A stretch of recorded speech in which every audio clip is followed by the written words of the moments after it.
hey, hey, ho! Hey, hey, hey, ho! Pauta ole mea matua, le mata moki e na wā.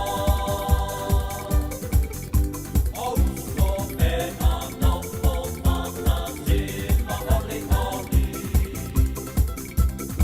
Pauta ole mea matua, le mata moki e na wā. Auso me ana po mata tima ole oli.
Maleifua mai Samoa, maleifua ngalelei au se talia, tae au manuia New Zealand, au uli matangofie le malo tele o Amerika manisi tafa le lalolangi o mafuta mai le mamalo Samoa.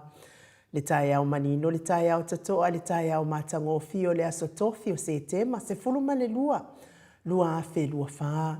Whaftai tele ile atua i laupule wha soifua, wala wha i maile leile nei fo i tae au fau. Whaatai fo i le soifua tulu i le mamano le atunu ai mai se le malosi. O mawhai ona whaatino ai whaiva matiu te masani ai le mamalo Samoa i aso taitasi. Le anganga whaaloalo i whaafeiloa i atua i susunga i au ona te tofia le atua i so se whaatatapu ai. Lau susunga i le whaafea ngainga le Mount Samoa vi ingo le atua Reverend Esau Asora Viena le ana ma le whaletua i a upulasi. Sunga le toi ino le kalesi alamo sato i fuata ina. Reverend Tele tausanga ma le whaletua ia mātau aina. Senior Pastor. Pastor Visita Felava i Amosa ma le whaletua ia vai tamasoali i.